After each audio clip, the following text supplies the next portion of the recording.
Jim here. Uh, this is January. January. Oh, it's such a beautiful day for January. This is June 2026, June 2nd. And so yesterday I noticed some bees going into my baited nuke in my peach tree. So, and I didn't notice any in the cherry tree yesterday, but today I came out and there are bees in that cherry tree. That's the same hive I caught the last group last month. Same exact hive. So they're investigating that one pretty intensely. I've got like 5 other ones out, but there's only two that they're looking at and going in. So it's the only ones that are in the tree. So I got this one in the cherry tree. They're in that one.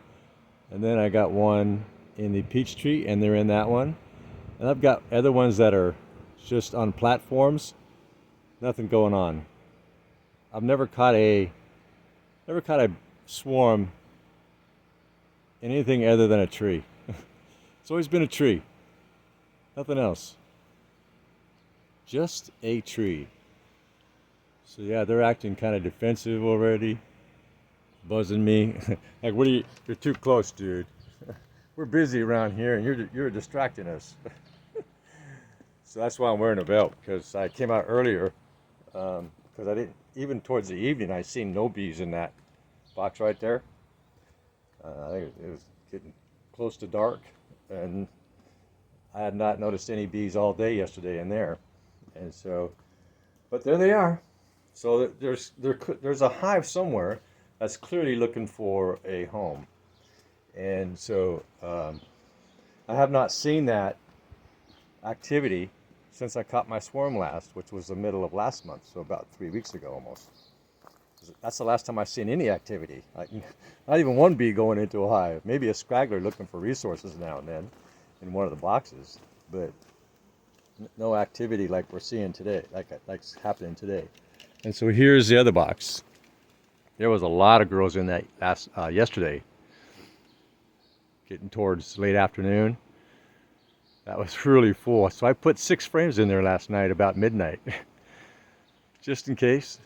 Now the one in the front, that one doesn't have any frames. So tonight, if they don't swarm in today in one of these boxes, so tonight I'll put 5 frames in the 5-frame nuke in the cherry tree in the front.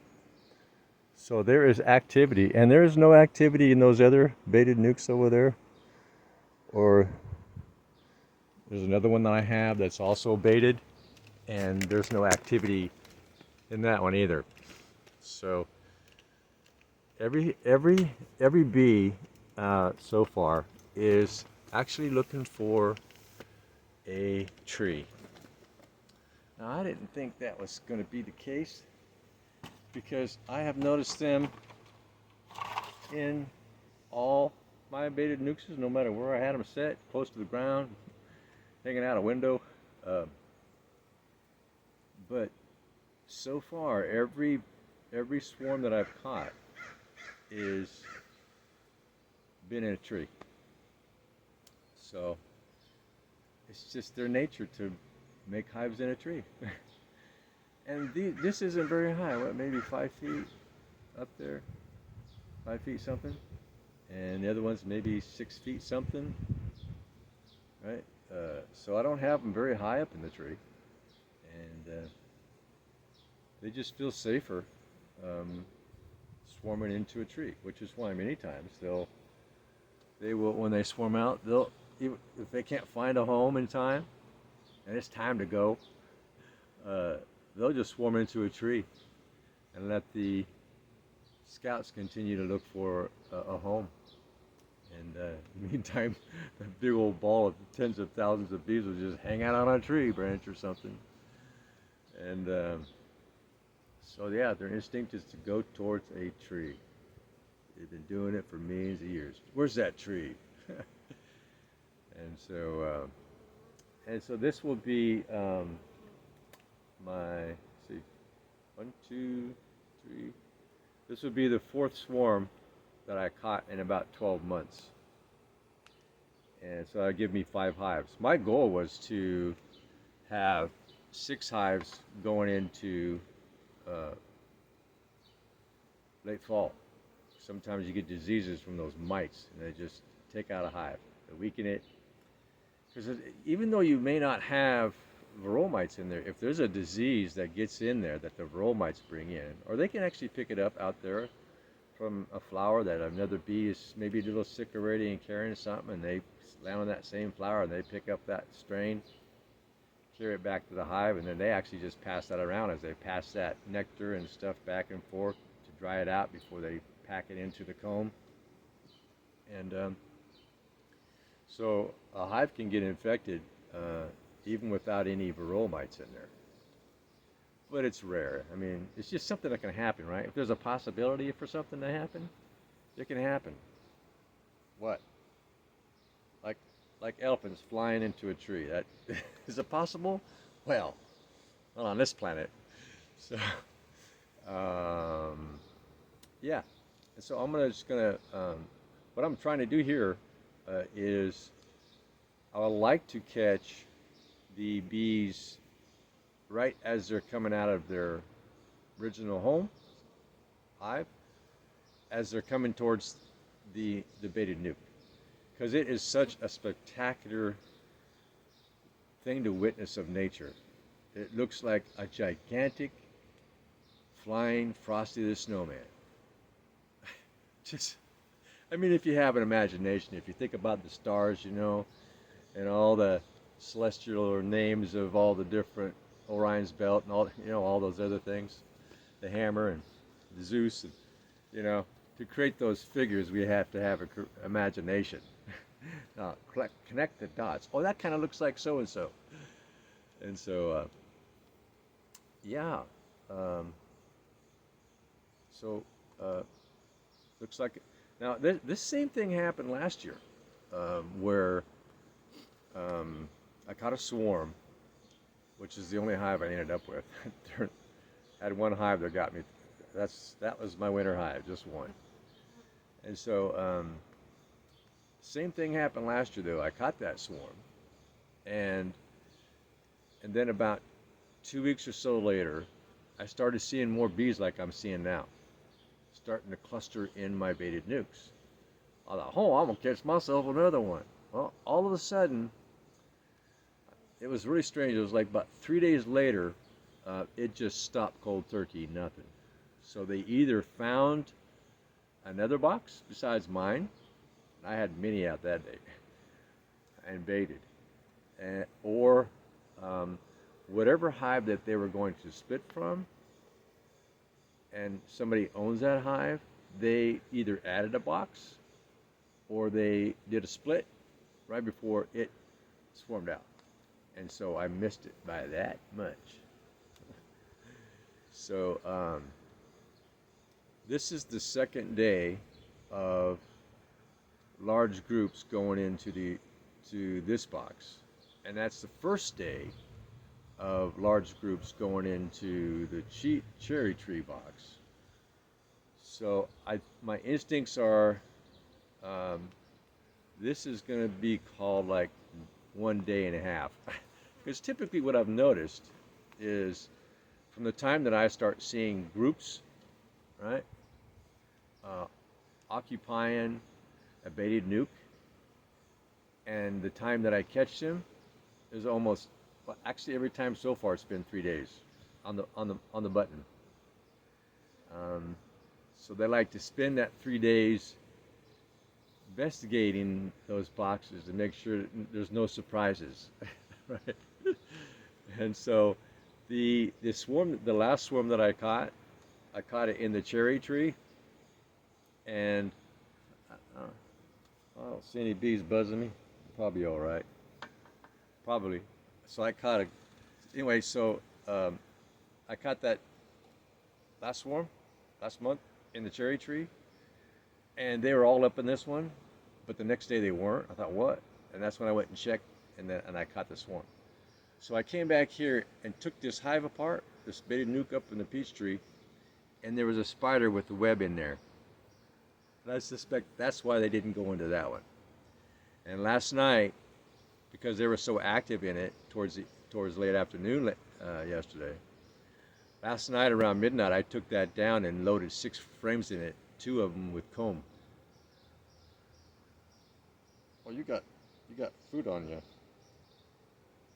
She's trying to fly in with her load, and it was too heavy. She dropped, and so that's why I suspect they didn't go in there because I didn't check it that morning, and a spider had gotten in there that morning or through the night and already started building a web. And so the bees went in there to start to investigate, and getting attacked by this, you know, yeah, spider, and maybe coming in contact with that web, and they just absconded out of that hive, and they didn't even go in it anymore. They went and told their girlfriends, "Don't go in the one in the peach tree. It's dangerous." And they didn't. They didn't. Uh, they share some sort of pheromones back and forth, kind of like that's their language, right? We speak English and other languages, Mandarin and whatever, right? And they have their own language of communication. And so I've got this bee. This girl was so aggressive. Oh, there she is. This girl was so aggressive with me. Just one. I was sitting here for 30 minutes, just kind of watching, if the swarm was going to come in, because I want to get it on camera when it starts. Like I can see it from a distance and it's coming. Oh, it's such a cool thing to witness. I've seen lots of swarms flying around, but I never seen one coming in with the intent of I'm going into this home right here. I've never seen that. I've watched many bee videos. So anyway, this girl here, she would not leave me alone. So for about 12 minutes, as she aggressively buzzed my body and my face and my head, I decided to take the butterfly net and capture her, and then just slipped her into this jar. And what's happening is some bees, they are born with these lobes. They got 2 of them on the sides of their brain, one on either side. And so the ones that have a little bit bigger, those are going to be, so the bigger they are, the more likely they are going to be the outer perimeter guards. They're born that way. It's like some people are born to be 6 feet and the other ones to be 4 feet. So they're born to be gods, right? Perimeters. And this one is so aggressive and so persistent. That means those lobes are hyper big. She's 7 feet tall, right? Maybe 8. So when I come across a bee like this from now on, that is hyper aggressive perimeter guard, I'm gonna take her out, because a hypersensitive bee can actually increase the stress in the hive. Like, man, you're so aggressive. What? Stay away from it. It's in the air. It's like, those bad vibes you get when you're around someone. You go, oh, I need to leave. I need to get away. I don't want to be around this person. This person's like really overly aggressive for no good reason. And so bees also have that variant. Some extremely docile. You can even pet them. Well, good luck with that. And the other ones, they're like African, Africanized bees. They're just way aggressive. And so what I like to do is, what I'm going to do from now on, this is going to be the first time. I did it accidentally one time. I collected there was 4 of them being really aggressive. I got into the hive and did a bunch of things. And I was sitting here, and of course, I got them all riled up because of what I did. And I had a bunch of them buzz me, and probably about 4 of them, 5. And I captured them all one at a time, put them in this jar. I set them over in the corner. I came back a half an hour later to let them loose. Every single one of them were dead 30 minutes later. Only 30 minutes, and they died. They died in this jar. Not sure why. I had them in the shade, permanent shade, closer to the ground, so it wasn't hot. It was kind of cool, but ambient temperature, so they should have been fine. Every single one of those. There was 5 of them. Every single one of them died, all curled up, dead, dead as a doornail. 30 minutes. Um, so I'm not gonna let her go. She's an irritant to the hive, and to me. And so since I've caught her, I haven't been buzzed.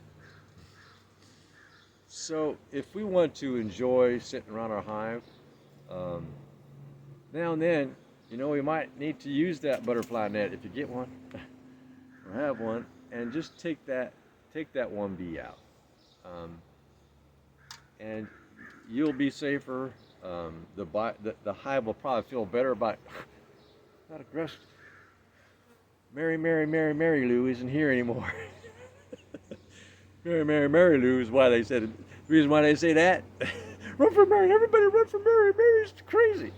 Kind of like people, you got some that are really cool people, docile in the sense that chilled and cool, and then you got ones that just want to rip your head off, and you don't even know why. Same variation of psychological states in a beehive, right? Same extreme, right? You got people that just want to help other people, and be kind and courteous and polite, and express that dignity back and forth. And then you got the other ones that I'm gonna rob you of everything you got, including your self-respect and your dignity and everything that you think that you are that makes you are. I think there's bees just like that. Oh, I'm gonna add you to your friend. I might have to add this one. Yeah, it was chilled until I started talking. So, yeah.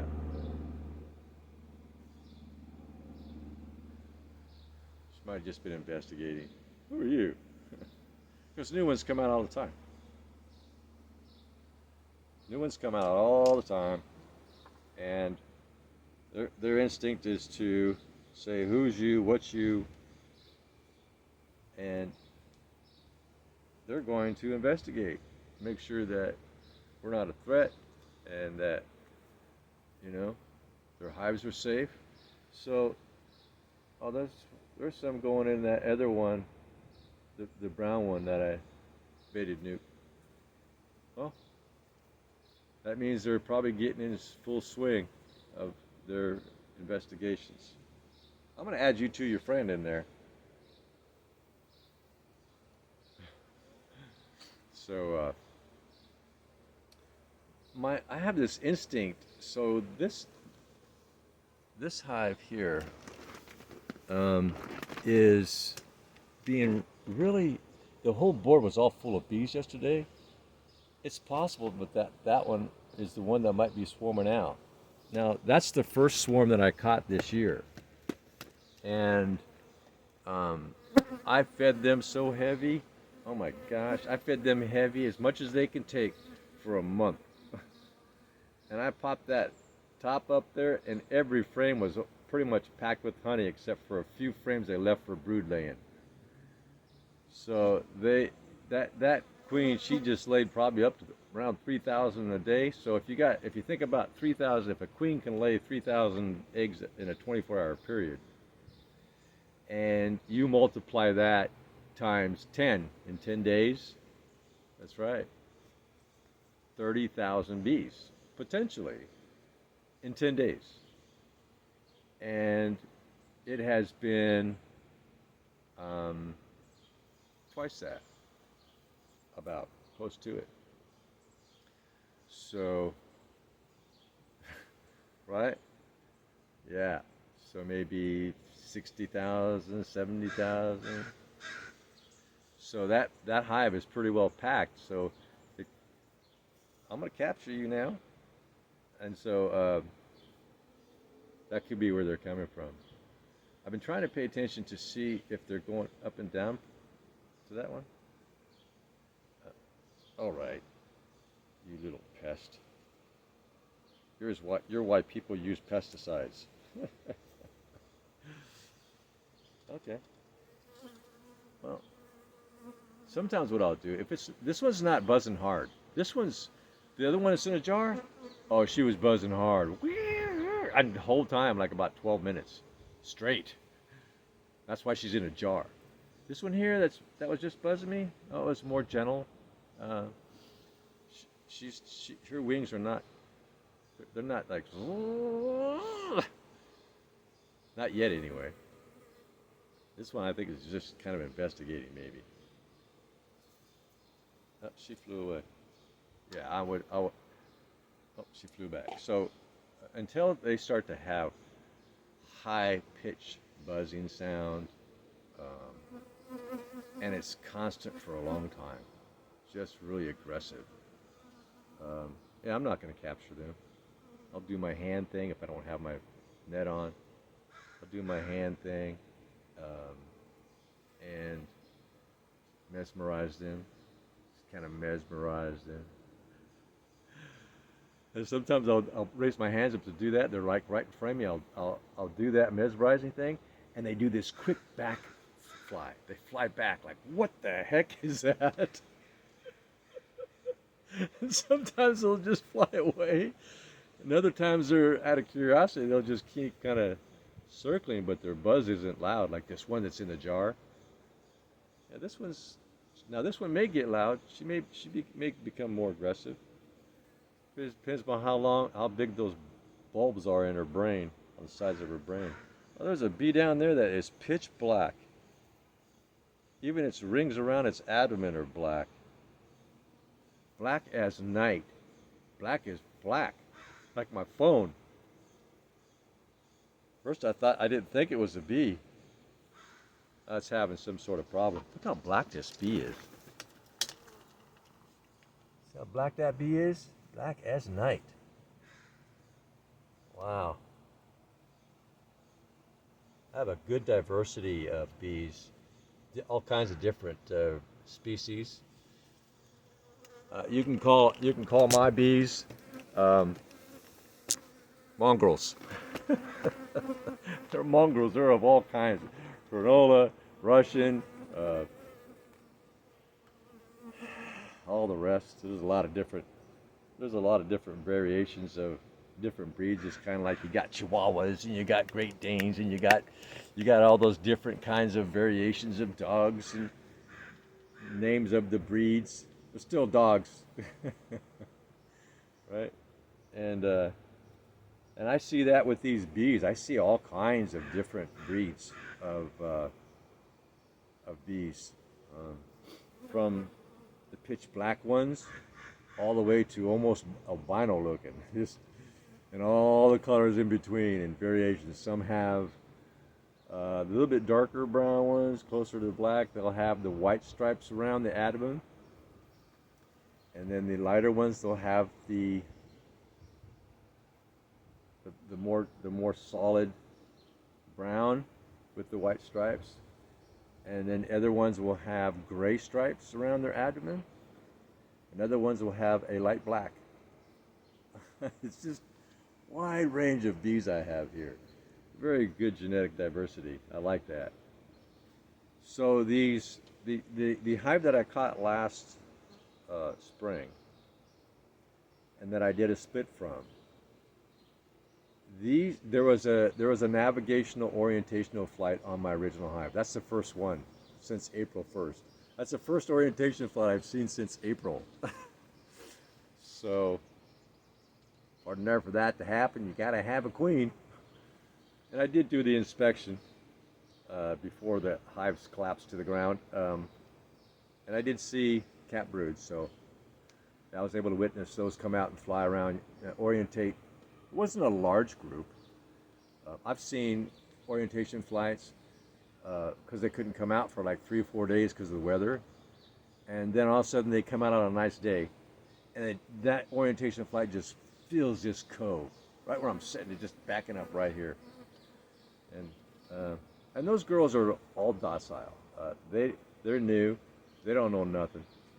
Their main focus is to orientate to the hive. And so when they're like bouncing off me as they're orientating, I'm okay with that. I'm just not okay when there is no orientation and girls just come out and buzz me for no good reason. But they do have a good reason. It's just that I don't like it. Who does? Uh, yeah. And so yeah, that's really busy up there. So that swarm might be coming from the hive I caught last year. I mean, last month. Yeah, they're building up on the front. They're building up on the front again. So that, but I can't see. I don't see them coming up and down though from there. Hard to tell. 'Cause I don't- unless I can see them going back and forth. Um, yeah, I don't know. And so yeah, I'm going to feed them one more time over there. So I'm still feeding the hive that I caught um, about 3 weeks ago, and so I'll feed them for one more week to build up the girth, to get strong, to get a good amount of food stored, and them to feel like comfortable. That'll bring down the stress level. You know, the anxiety of not having enough food can be tough. Um, but when we have a full pantry, you know, full refrigerator, you know, full freezer, you know, even humans, we're going like, oh, I'm good. Right. Just going to the store can be a level of anxiety for some people. I gotta go to the store, I'm out of food, oh no. Um, so there you go. So what I'm doing the last 3 days, which will include today, picking cherries and de-pitting them and rinsing them and freezing them. And those cherries will get me through the winter if I don't eat them every day like I did last year. Last year, once my cherries were done, you know, my cherry tree was done, and there was no more cherries. Well, what? I started eating a half a container of cherries pretty much every night until I started getting really low. I said, "What?" Then I started you know, pace it out, uh, and I finished the last container. I think it was February. Couldn't hold out any longer. I had to finish the last of those cherries. It's like eating frozen cherry popsicle balls, and they're not hard, right? They're because of the sugar content.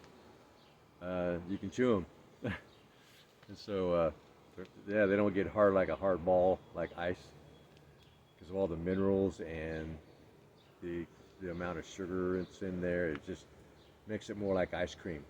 You know, the texture, the way it breaks up in your mouth, kind of like ice cream. Yep. So, okay, well, I'm hoping to get this incoming swarm on video, but I don't know. Uh, I can't just sit here all day long. Shoot, I got things to do. Go pick cherries and raspberries and blueberries.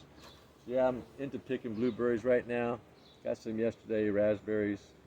Just that time of year when things will start coming on. The peaches will start ripening next month. And just busy around here along with the bees. I'm as busy as these bees on and off for long periods. And it took me about 2.5 hours just to pick one bowl of cherries. But it's a pretty big size bowl. There's many hundreds of cherries in there. Takes a while. One cherry at a time. Boop, boom. Put the stem over here. Boop, stem. You know, pop the stem, poke the Chinese chopstick in there, pop the seed out, throw it in a bowl of water. Next, pop the stem off, throw it in another container, push the seed out, pop it in the water. Yeah, it's best to throw those in water because otherwise they'll start oxidizing pretty quick after you pop the seed out. But by throwing them into the water, that stops it cold turkey. So pop the seed into the water, pop the seed into the water, and make sure they're submerged. Stay submerged until we're all done. Then drain the water out, rinse them off because that water will become also oxidized. That's on the top from the minerals and stuff that the cherries leach out. Kind of have like a tea. So you want to rinse them one more time, strain them, and then I put them on this these really big sheets, flat sheets with the edges, little edges, and pour them on there, and throw them in a wide freezer, vacuum packed freezer. It sucks the oxygen out, and voila, you got perfect. Can't get it any better than that. I mean, I can't imagine. Right? And when I eat those cherries, it's like I just picked them and threw them in the freezer. But they don't have any seeds in them, which is cool. And so, yeah, I'll probably end up with about 100 contain. Well, hopefully not 100. That's too many. I don't know.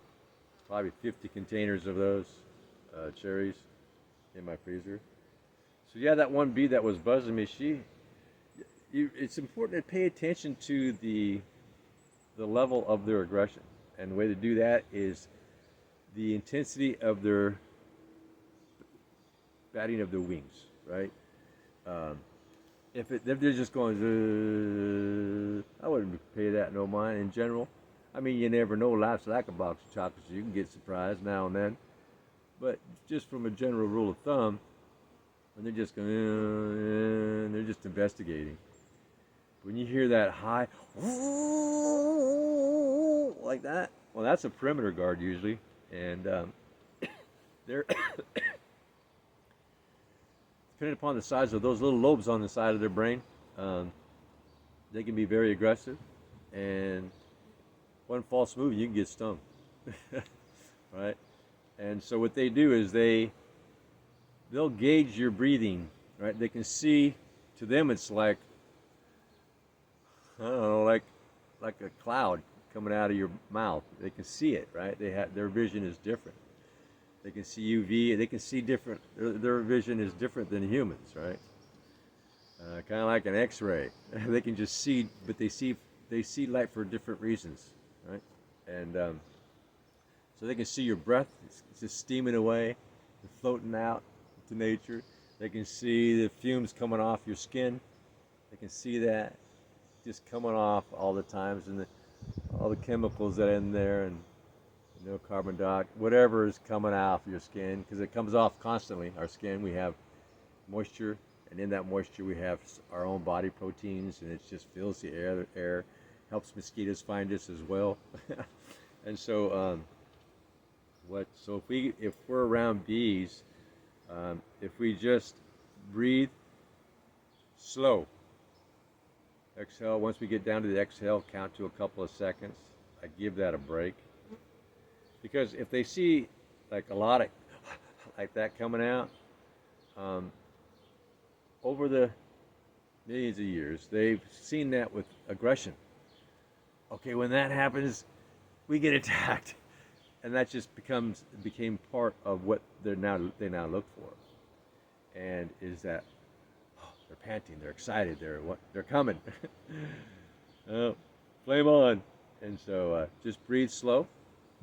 Avoid getting tense, because the chemicals in our body that are released change, because our cortisol and adrenaline, the flight comes in, and we start releasing. The colors change. It's coming from our skin. So stay relaxed. Don't worry. Be happy. The worst can happen is you get stung. Go ice it for about 30 minutes straight, and go about your day. And when it starts to feel a little irritated, find the time to ice it as soon as possible for another 30 minutes. And just do that for the next 2 or 3 days. And do that right before you go to bed. 30 minutes right before you go to bed. That was the first time I don't ever remember. I don't ever remember. It's like I never itched, right, at all. So I did that 30 minutes before I went to bed, that last thing. Nothing. Slept like a baby. Well, how do babies sleep? Well, I don't know. But yeah, no itching, no irritation. And then the next day I got up and went about my business, and I started feeling a little like something. I looked for that first opportunity to go, just take a break anyway.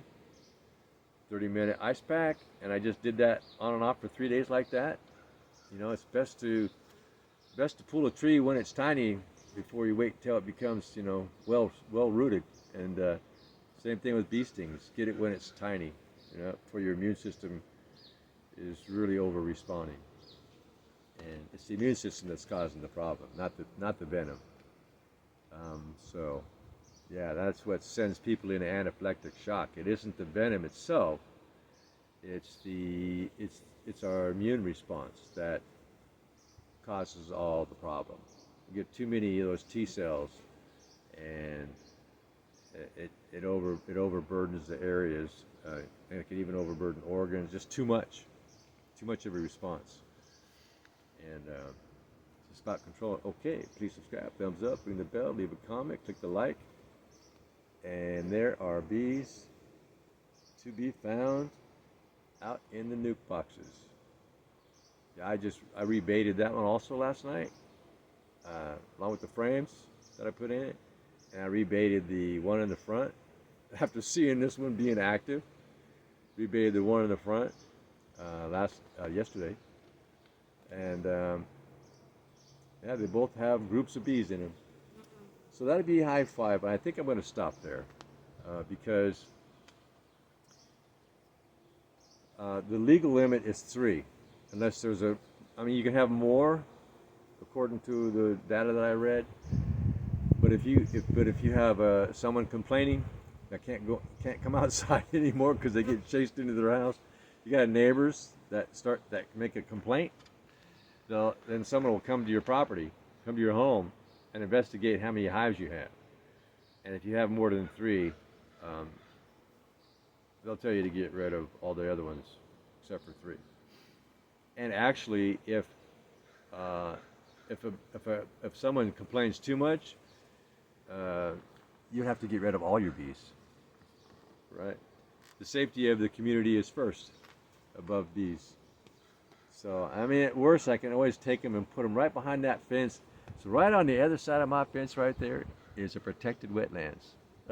I can just cordon off a section, put all my bees over there, and call it a day, a year, a decade. And don't worry about it. Put a little gate on my fence so I can go in and out, investigate, sit there and chill, listen to the frogs, watch the snakes, the salamanders, watch nature and the bees in nature. So, yeah, that's big trees back in there. Protected wetlands, and it's a protected forest as well. There's giant hawks that nest up there every year, and lots of other kinds of wildlife that live back in there. Certain kinds of frogs, I guess, that are protected that live back in there. They're always up here trying to get my bees. I got frogs all over the place. I took 2 of them out of my black bucket here a couple days ago. They're everywhere. Yeah, and they do this serenading at night. You can tell there's thousands of them, and they're playing these serenading voice games, and they're going off each other, and it's kind of cool, really. It's kind of nature soothing sound, and it's kind of like music in the way that they get going, and it starts to develop this like orchestra, and it's kind of neat. All right, so I'm going to go feed these other girls and then go about I'm going to feed them again, and I'm going to go about my day. And I will keep this podcast updated on whether these bees go into one of these boxes or if somebody decided to do a split or add a box like they did last year, and I lost that one. All right. You have a good day. Bye now. Yep. Do the Macarena. I dream of Jeannie. Oh yeah, I dreamed of Jeannie when I was a little boy. Yeah, she was so pretty.